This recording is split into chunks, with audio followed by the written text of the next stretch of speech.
Shalom, bertemu kembali dalam Ephrata Devotion pada hari ini. Nelayan menangkap banyak kepiting untuk dijual. Ia menyisihkan sekantong dibawa pulang untuk dinikmati bersama keluarga. Sesampai di rumah ia menaruh kepiting-kepiting itu di dalam baskom besar dan dibiarkan saja tanpa penutup. Kita tentu berpikir kenapa tidak ditutup, tentu kepiting akan dengan mudah keluar dari baskom. Namun ternyata tidak demikian. Nelayan tahu kepiting akan berusaha keluar walau ia harus menginjak kepala temannya.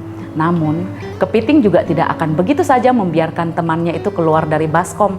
Ketika teman kepiting hampir keluar, maka kepiting lain akan menarik kakinya sehingga tidak ada yang bisa keluar dari baskom. Para kepiting ini memiliki sifat tidak peduli terhadap sesamanya.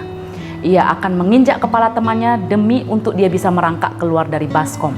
Dan juga sifat dengki yang tidak suka melihat sesamanya berhasil. Kalau aku tidak dapat, maka lebih baik siapapun tidak bisa dapat berhasil. Sifat-sifat kepiting ini tanpa kita sadari, mungkin juga bisa ada di dalam hati kita.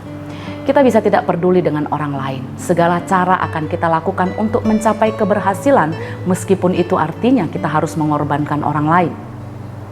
Kita juga tidak senang melihat teman kita berhasil naik jabatan duluan, atau lebih disenangi, atau judul skripsinya sudah diterima dan akan ujian duluan, sementara kita masih harus ganti judul atau ganti pembimbing. Iri hati dapat timbul di dalam hati kita dan menganggap kalau orang berhasil pasti karena dia melakukan kecurangan, atau kita akan berusaha mencegahnya atau menjatuhkannya dengan menceritakan hal-hal yang hanya asumsi dan belum tentu benar.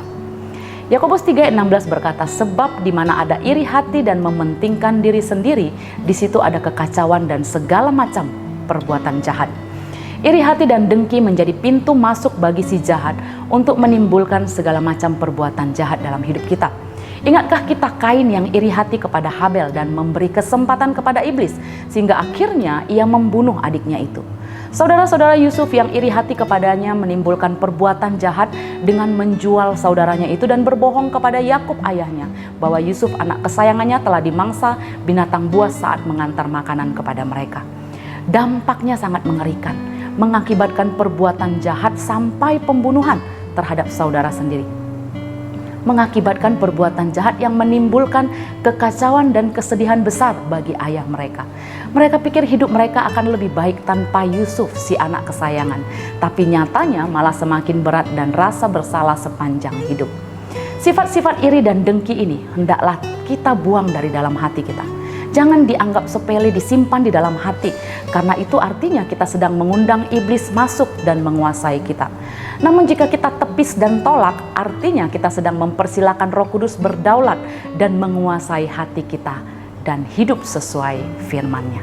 Mari kita berdoa. Tuhan, kami mau hidup sesuai dengan firman-Mu.